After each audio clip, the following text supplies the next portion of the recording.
Here's my pedal board. I go into the wah pedal, and then I've got this fancy fuzz pedal, which is awesome. I love that pedal. Probably one of my favorite pedals. Then I got this Qtron, which is an envelope filter, which is like Jerry Garcia and kind of funky reggae sounds.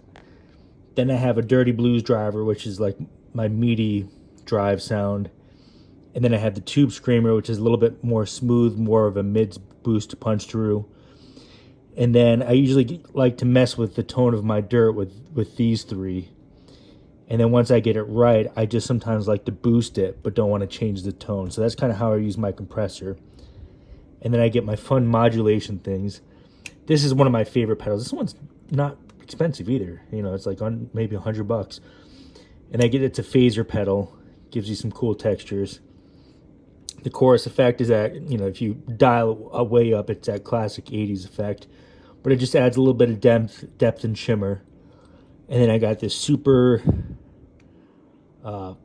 wild space reverb pedal that can really get out there. And then I have this dual reverb delay, which I use all the time.